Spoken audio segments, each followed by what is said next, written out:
Hello everybody, Nick Davis here. We're going to be talking about White Dwarf 237, September 1999. It's going to be the Orcs versus Orcs battle report. It's going to have jet bikes in it, it's going to have Hyos and Necron vampires, it's going to have Warhammer battle report, and bizarrely enough we have a Chaos champion on the cover, because there's Chaos in this book. Anyway, that being said, a couple of things I want to talk about very quickly. Been a weird week, hasn't it? Has been a very weird week. I'm not sure how to recap all of it. I'm glad to see there's so many positive influences and gamers going in the gaming community. You guys are complete stonkers. It's been very heartening for the past couple of days reading how much actually my past working for GameStop has influenced you to step up and play your games and just play well and have fun. So thank you for all the commentary and comments I got over the past few days. It's been very, very enlightening and gratifying in many ways to hear and read. You guys are amazing. This gaming community is amazing, even though we have a few bad actors in it. But the internet is a strange place where you can be hard and tough and never face your consequences because you can hide behind keyboards. But that sounds pretty negative, and I don't want to really jump down a negative hole. I just want to say thank you to everybody for all the positive comments. Thank you for basically all the stories you told me about how I helped influence you to become gamers, to build communities, to just enjoy your games. That was my whole point in White Dwarf and working through White Dwarf, is I wanted to show you all how easy it is and how much fun you can have playing these games and take some of that mystery away. So maybe some of that's still missing here and there. Maybe I can do a little bit more in the community to basically help make that happen. We shall see. I'm not really declaring if I'm going to jump back in with both feet, because I have a lot of other things I have going on in my life, like, well, comic booking, cartooning, and one and 100 other things I always need to get done. That takes time away from basically doing that kind of stuff. But I will promise you this: I'm going to be taking a bit more of a concerted effort to basically post more retrospectives, to look at some more stuff, to talk about gaming, maybe even go through painting toy soldiers. Who knows what may happen in the future? I am very positively buzzed from the comments I've been getting in the past few days, and I hope to basically continue and enlighten and help and inspire you all to basically have fun with your games. Okay, that was a mouthful, wasn't it? That was a whole 2 minutes of me basically almost ranting about basically not the White Dwarf here. One last thing before we jump in, as you do know, I have a Patreon. If you can Patreon, that helps me basically do more White Dwarf stuff or more comic book stuff, as you can see with my Let's Run Monster comic book here. You can join up by basically clicking the link below. $1 gets you in and helps me do more comic book pages and helps basically me continue this journey through White Dwarf. Or you can basically buy one of my Night Guardian books, which you go to with your local Amazon site, type in Night Guardians by Nick Davis, and you can get that shipped directly to your doorstep. The Night Guardians is a self-contained graphic novel about 4 heroic cuddly toys who protect you from the monsters on the bed. It's pretty much in the veins of a dark fantasy. If you basically those joyful fantasies you read when you were a kid, that's what it basically is. If you read the Amlet, your kids are reading the Amlet, it's also a perfect book for them. Okay, whew, that's a lot of things to say, and we're not even cracked the cover yet. So today we're going to be looking at White Dwarf 237, September 1999. See, I've actually got the year right this time. And as I say, it's a bit of a misleading cover. It's a Chaos champion. I'm trying to remember where this is coming from. I think this is from Warhammer Armies Chaos, I think, maybe. Some Skaven in the background, and Beastman. That's Beastman, and some Beastman. This is probably from Warhammer Armies Chaos. Misleading because there's not any. Well, actually, I think there's a Chaos warship in here, but not any Chaos fantasy in here. Okay, that all being said, let's crack the cover and take a look inside the sucker. Right there we go. Okay, let's make sure it's nice and centered in the camera so you can see what I'm seeing. Okay, that's good to go. Okay, so you see, basically, we've talked about how we rearranged the contents in here over the past few issues. We're going for that larger, punchier images. The silos for the departments have been put into place. There's a Battlefield Gothic silo here. Beautiful piece of... I love this piece of artwork, by the way. That's amazing. And by the way, the cover today was by Dave Gallagher. Even though it was a Chaos cover, beautifully done. Though there's no Chaos in this book. Why couldn't it be elves or Dark Eldar 40k? I've got no idea. In fact, we should start showing toy soldiers in. There was a huge argument about putting toy soldiers in the front of the White Dwarf at that time. And the high-ups were blocking Paul and elves to basically putting toy soldiers on the front of the Games Workshop monthly gaming supplements and miniatures catalogue. Imagine that, eh? Anyway, lots of things to look forward to. We've got the Shining Spears, It's the Orcs and the Orks. There's some high elf stuff. There's some high elves will be featured in the battle report here. Battlefield Gothic, and of course the open general departments here. So that being said, let's turn the page and see what's cutting loose. Oh my gosh, look at that! Look at that! I'm gonna bring this up to the camera. Oh my gosh, we're reaching peak White Dwarf here, and that's pretty much what the White Dwarf crew is going to look like for the next year, more or less. Oh my god, look at me. Jesus. I've got my game face on there for some weird reason. It's like I'm going to go off and play like rugby or something. You know, there goes my knees. Right. So, we've got the... this has changed a little bit. This entire section is basically laid out by Graham Davey, that chap there. And this is pretty much what the White Dwarf team is going to look like for the next year. Very stable team, great group of guys, love them to death. Great, that's what I can say about it. So in this new section, we're going to be looking at the Jetpack Duel, a exclusive game where you can basically fight combat between Craftworld Eldar and Dark Reavers. Sergeants are wanted here.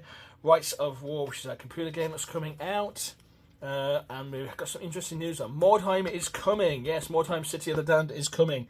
We went through the White Dwarfs where we had basically... Was it Mordheim City of the Damned? It was basically... It wasn't even called out, was it? It was like a city in flames or something like that. We went through the beta test stuff, and now basically it's appearing. Let me see what's going on here. New look here, Black Library, bits and pieces. Whites are appearing. I actually didn't like these whites too much. I like the older whites, but that's just me. And then we go straight into the first article. Bit of a weird one, right? We're going straight from a turn, because this usually ends here, and the new article starts here. So basically, the pagination's changed around a little bit for this one. And we go straight into an article here, which just is Collecting Orcs by myself here.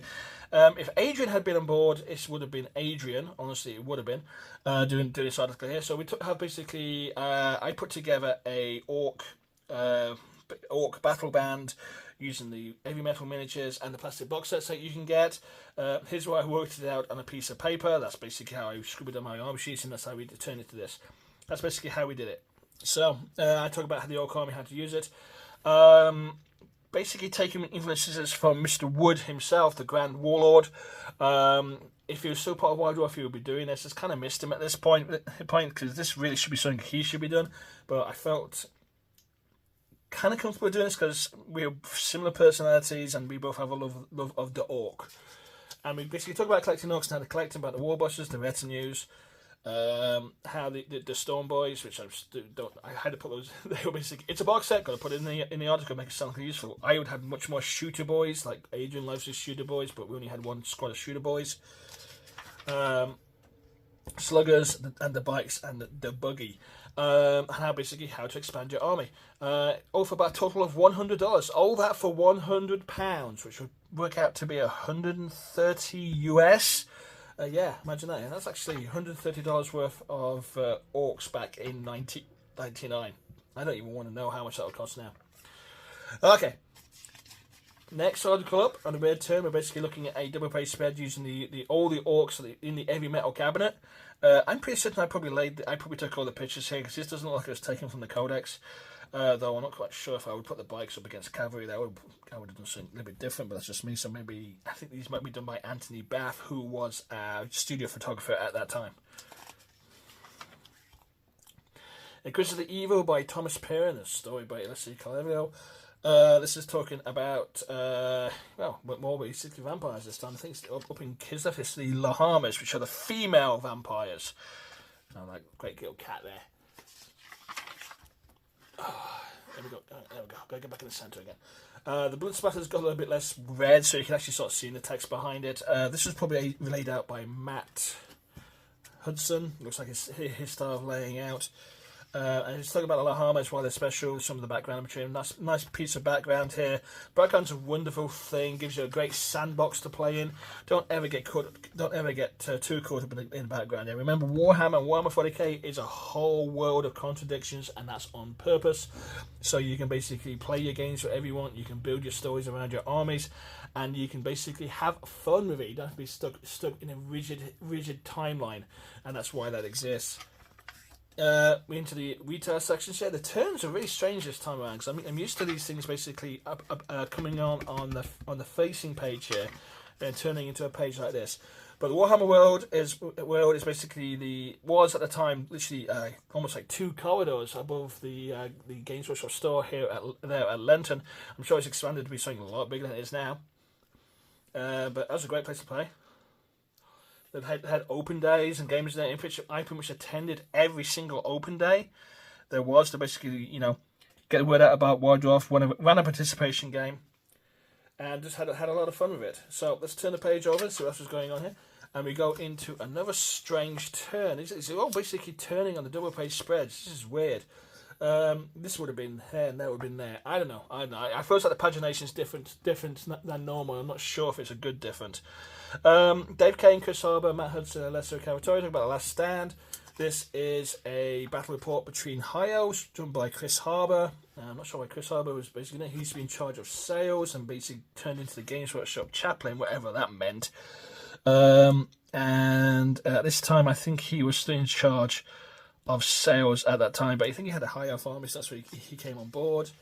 Then we have Dave Kane, who basically is from the US studio. Great guy. And they're basically rounding up to a battle report between High Elves and the Undead. This is pretty neat. Actually, I would make a mention of this. This is because White Dwarf is a miniature catalogue, right? That's the first and foremost what it calls itself. We decided that if we're going to put adverts of toy soldiers in the actual pages themselves, we're going to put the prices on those pages because it made sense. And plus, we can take these pieces and swap them to be any part. Swap this over here, or wherever we want to do it. These are basically turned into floaters, which we could insert into the White Dwarfs as we went. And that's like, look at the prices on this. That Dragon Lord was £25, which is about $30 US. The plastics archers and spearmen were £5. The Ethereum riders were $15. The Evergreen and Maiden Guard were like $15 for the silver helms. These prices were considered high back in the day, but I don't know. That's cheap compared to now, I guess. So it's a standard battle report fair. Basically, the turns are reported. There's some in-game photography there. I'm not even sure why Chris Harbour was actually part of this game.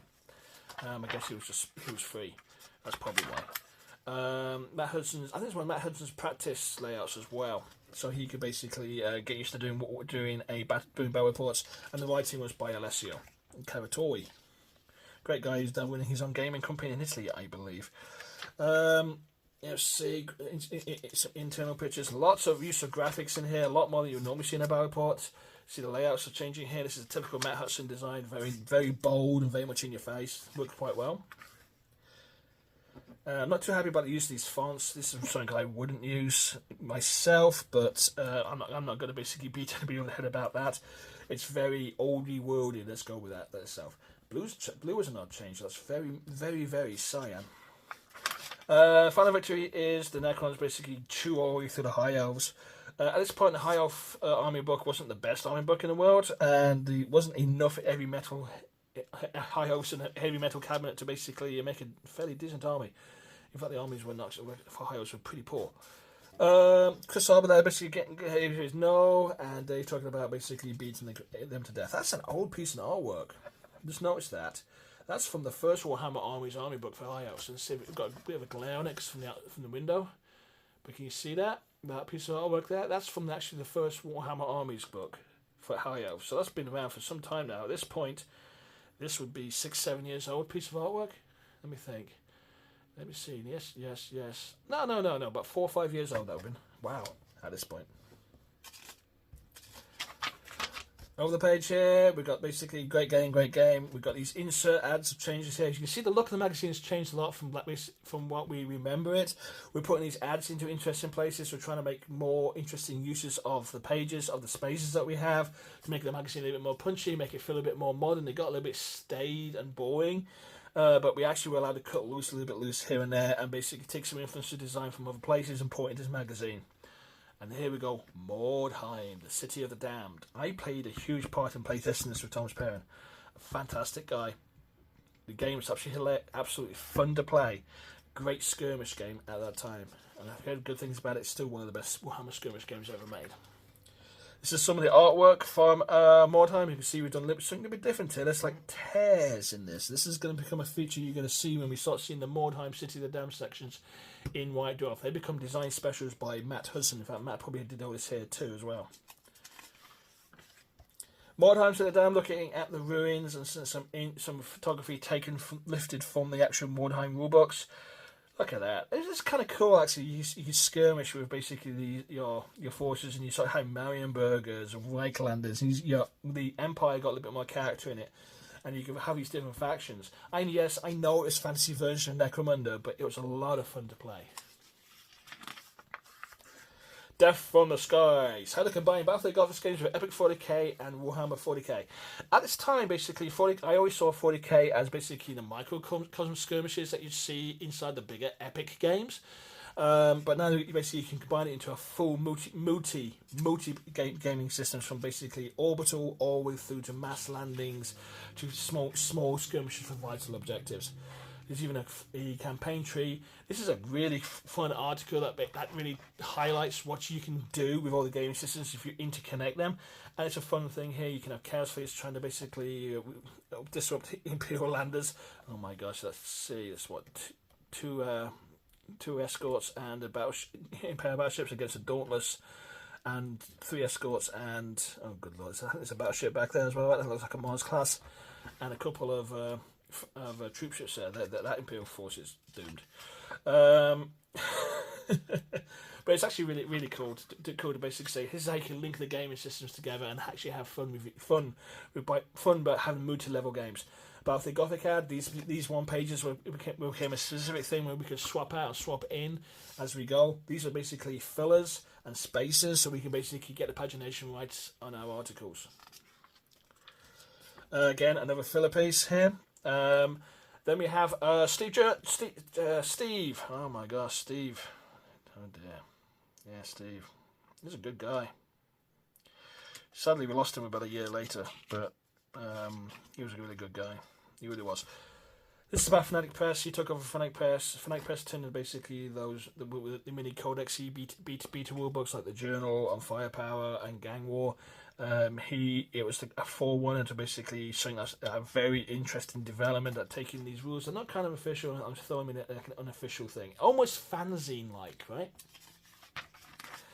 And we talk about Fnatic Press and why they're appearing. Some of these rules will make it into the full gamut of the actual rulebooks, but these were good little magazines to have around, and it really was the idea that basically we're giving you guys fanzines. The Boys Are Here by Nick Davis, and again we're taking a look at the Plastic Warriors Regiment for Orcs. We got 1, 2, 3, 4.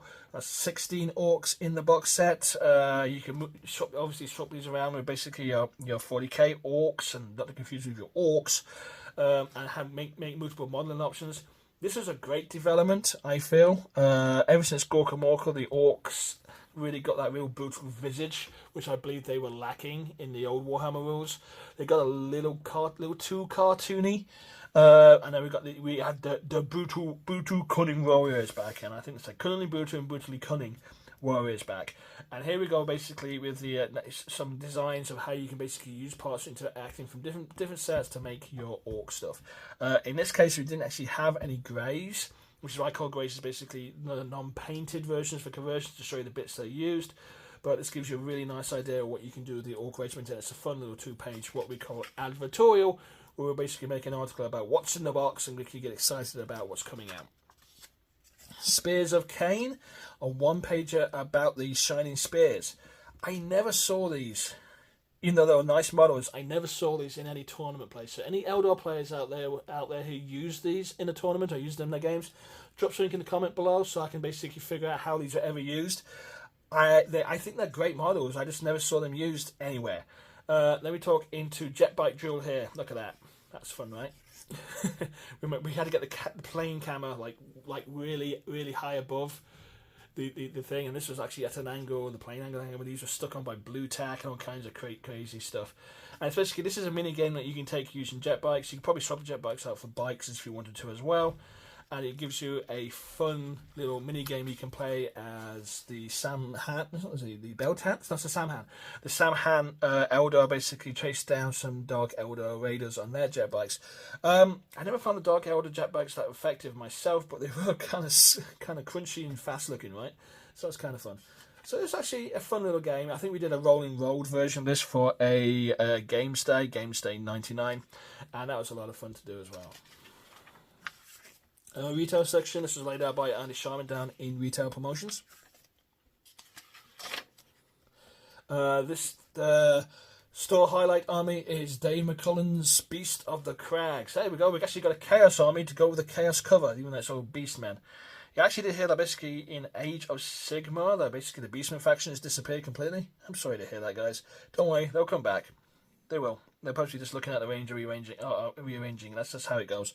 It's no stop you from using it in your games, by the way. You can just figure out, with your mates, and how you could basically incorporate them with the new Age of Sigmar rules, or just basically stay with the old system until basically your army comes back around again. Okay, but I love this because I love the Minotaurs. I love the fact that there's a crunchy old miniatures in here of new miniatures. This is really cool. The Beast. I was very tempted to do a Beastman army myself.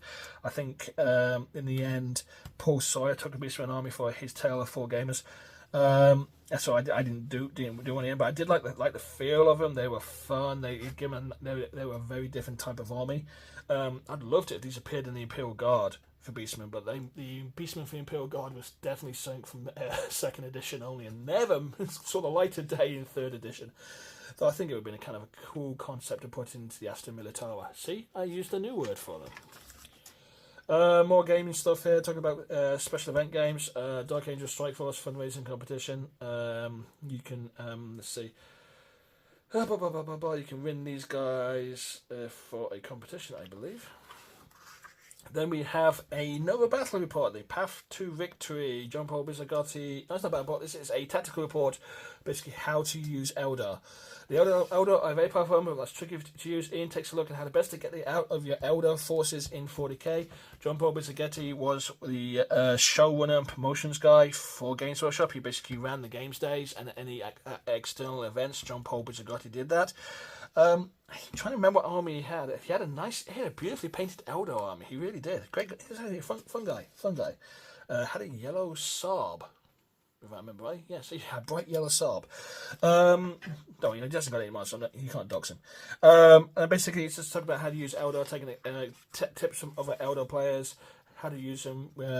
Gav's talking about how to use the Eldar. Do remember, I beat him with a Space Marine army I had no idea how to use in the last issue. Just remember that before you take any tips from him here. Matt Nichols talking about basically Eldar as well. He had a nice small little army, and again, see, look at that for an advert, nicely put in there. If you look, this is a very modern looking magazine now. I love the way this looks, and we've still got a lot of work to basically turn this into the format we wanted to turn it into. Battle Force, this is obviously another 2-page filler. Battle Force is $40 for these. I took a look at the store the other day, and it's like $90 was for a Kill Team set, and that seems very expensive. But these are $40 Battle Forces, and people complained how expensive they were at that time as well. Wow, those were the days, right? And these are all plastic sets, aren't they? Yes, they are. Yes, they're actually, everything in all these sets is plastic. There's no metal in any of these sets. That was a sign of things to come, wasn't it? Okay. Talking about Orc armies by Andy Chambers, stories by Dan Adnott. So we have some fluffy text by Dan talking about Orcs, and Mr. Chambers talking about basically the various factions of the Orc armies, because at this point clans didn't really appear in the Orc Codex. You could obviously they're put in as ideas for your scheme, so you can make them look more military if they're blood axes. You can paint him red. Oh, that's actually a nice blood axe tank there by Andy Chambers. That is an Earthshaker, right? Yeah, no, it's a Basilisk. Basilisk, yes. Yeah, Basilisk, yes. That's actually really nicely done. I like that. Looks like a self-propelled gun carriage. That's really good. And basically, he's talking about factions in the Orcs. There's blood axes, Goths, the Death Schools. There wasn't really any special rules for basically adopting the clan. It just basically give your army a unique flavour in that kind of thing. And it's neat. It's neat. Okay, sticking the boot in. It's just talking about basically various other factions.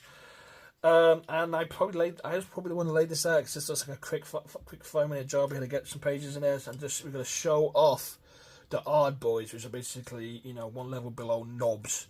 They get heavy weapons, and we got the knobs down there as well. Games Day 99 is sold out September 12th, 10 a.m. to 4 p.m. And if I remember rightly, this was a stonker of a Games Day. We actually did a Rolling Road jet bike game in here for White Dwarf. And just had a lot of fun. Sadly, I think it was my last Games Day before I left. But it was a lot of fun to attend. It was a crazy day. I wish we could have done like a 2-day event and got a lot more out of it, I think. Lords of Night. We're talking about Melknor, the Ancient, the Nekwa. Nekara. A Nekruk? Oh, I can never get that right. Nekruk. Lords. Somebody down below will obviously absolutely correct me, and I don't blame you because I absolutely mangled that saying. Well, and then we talk about some of the Carsteins. We talk about the Orders of the Blood Dragons, the Neferate. Yeah, wow, look at that. We really did push out the Vampire Count's lore and the carpet to basically grandize and push up the Vampire Count miniatures. But they were an interesting race and didn't do a lot with them beforehand.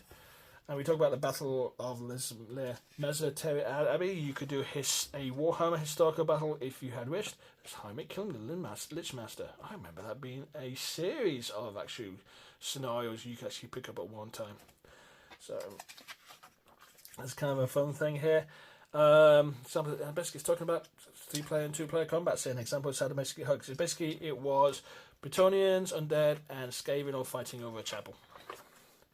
Warhammer Fortress, I've not seen that for some time since Warhammer Siege has pretty much been forgotten about, right? But as this again shows that we're starting to use these adverts to basically fill out the issue. And a big fight by Andy Chambers, Adrian Wood, and Alex Board, reported on by Simon Shuker, who is now becoming our go-to guy to do battle reports. Yes, this is a battle report that basically features a 3-way fight between Orcs. And it's basically a fight between Orcs who want to basically figure out who is going to be the one that's going to lead the warg. And the good thing about this is it features Gamers Armies. That's Mr. Wood's new Orc army. Look at that. That is a freaking beauty of an army. Great dreadnoughts. I love his dreadnoughts, basically made out of metal bulkheads, and he really pushed the boat out on these. Agents Orc army deserved a better showcase in this. I wish we had more time to show more of it, but he is Adrian Wood is always known as Grushnak, and this is his Orc army. I won't tell you how many times I basically blew it apart with my Imperial Guard and my Eldar Kelder, but he was a fantastic guy to play against. He really was. This is Mr. Chambers' own Orc army. Goldbag's Blitz Boys, and there's Goldbag just there, and these are basically blood axes, you know, those brutally cunning orcs, but not quite white because they talk to those Umis. And I think Grishnak's boys, they were Goths, I believe. Yes, they were. I do like the Looted Basilisk, though. I really like that model. It's really nice. And again, these are all somebody's army here. Some Gorka Walker. That's a Gorka Walker vehicle from Gorka that Adrian had. Mr. Chambers had. And this is another fun little conversion here. And then we have Mr. Boyd and his Orc army. So yeah, that's 3 Gamers armies. 3 Gamers armies in here. Right? We're treating you with this one. We're showing you Gamers armies. How fantastic is that? And it's a 3-way battle over basically, you know, trying to kill Grishnak or trying to kill each other's war bosses. So you can you become the guy who becomes in charge of the Warg. And we've got some great insert pictures of Mr. Wood here fighting this game. He is a fantastic guy. He was a real blast to play against. And we've got some great in-shot pictures of the actual gaming going on. What's different about this is we're actually taking pictures of the actual game in progress. So this makes a huge difference in the layouts. So we're taking the camera, taking it down flat, and doing the best picture that we possibly can, showing the game in progress. It'd be even better if we show some dice in there too. Obviously, we have the detail shots here and there to basically highlight some of the actions there. Look, it's a black gobbo. And it's a basically turn 4 fight. And look at that Dreadnought. That Dreadnought kicks ass. Oh, that's really cool. I'm going to take it up to the camera so you can see a bit more of it. I think this is Mr. Chambers' Dreadnought. Look at that. Let's get it in the camera. No, this way. Get it right, Nick. Let it focus for a second. Look at that. That's no big. It's got an Imperial Titan in there. It's got. Oh my gosh, that is. I can't even guess what it is. There's even a Imperial Dreadnought pieces in there too. That is amazing. Okay, and we've got basically turn 5. This is a camera room shot. This is a camera room shot here. At this point, Grishnak had pretty much survived assassination attempts on him, and he basically killed the other knobs, and he was the guy who was going to lead the warg coming up. Look at that. That's a great shot there. And where did the boys go? Yeah. Where did the boss go? 6 in 1. Adrian blitzed all those 3 armies. And it's a fun battle report to read. If you got White Dwarf 237, go pick it up, take a look. And it's a great lot of fun. Then we go into the mail order section here of the mail order trolls. At this point, this is laid out by me, and I'm making the pages as busy as I can. Because I always found when I was a kid, it was cool to pour over all this stuff and go, I want that, I want that, I don't want that, I don't want that. And that, well, actually, I really like the Imperial Warlord Titan. I know it's changed a lot since then, but I like the blockiness of it. It was great. So we've got the Ravagers, we've got the Raiders, we've got the Jetbike Squadrons, we've got the Falcon Grav Tanks, Reavers. Oh, that's a hell of a page there, right? Look at those prices. $17, $18, $8 bucks. Oh my gosh, that's insane. Then we have the Vampire Counts here, the Undead stuff, Orky Boys, some Orcs and Goblins stuff. Listen up, Games Day events are coming. Mail order advance for Mordheim, one of the best skirmish games ever made. And we end with some Orky stuff because Orcs are cool. And we turn another page, so basically going next issue. This is going to become a feature. The next issue of what is coming up next for Warhammer. For White Dwarf. It's going to be a big Mordheim issue. It's going to have the free miniature here, which is basically, I know, the Sword of Twilight. I had like 6 of these guys. How to build a Wraith Serpent using plastic card, and a Falcon Grav Tank, and a spoon. Spoon is very important. And obviously a picture from Mordheim itself. I think I probably laid that back over here. Surprisingly, so much blood at it, we didn't basically bleed everything out, but that's just the way it is. Plus we've got Space Marine, Land Speeder, Typhoon, Battlefleet, Gothic Orcs, Titan 40k, Eldar, and stacks of splendid new miniatures. Splendid? That sounds like a Paul Sawyer word. Right. So there we go, my friends. That is White Dwarf 237, September 1999. Let me know your thoughts in the comments below and what else you'd like to see me take a retrospective look at. I'm going to be delving into the 40k 3rd edition rulebook because I basically played a big part in designing that book. I'm also going to be taking a look at some codexes along the way as well because I kind of jumped over those because I was trying to find a direction in these. The last few days, I've been thinking really hard about what to do with these retrospectives, and I finally got a plan together to basically make it a bit more cohesive and give you guys a little bit more of a look about what we got up to, what happened back in the day. I think that's only fair. Based on all the comments I read the past few days, again, I want to thank everybody for basically saying thank you for all the inspiration I gave you guys when I was gaming absolutely full-time 24/7. They were wonderful to read. You guys are absolutely amazing. The entire White Dwarf team, we were working our asses off to basically give you an idea of how to game, how to have fun with it, and just enjoy yourselves. Because in the end of the day, it's all about playing games with your mates, throwing buckets of dice at each other, and just having a lot of fun. Okay. Woo! That was a lot of talking, and I got a very dry voice, and I've got to go off and find myself a cup of tea. So please, like, I think it's there, and subscribe. I think it might be up there somewhere. And check out the other videos, which I think is there, I think. And I will see you for the next retrospective. It may be a White Dwarf, it may be an army book, it may be even Codex 40k. Let me know what you want to see in the comments below. This is Nick Davis saying have a great day, and yeah, play well, my friends. Bye, bye, bye.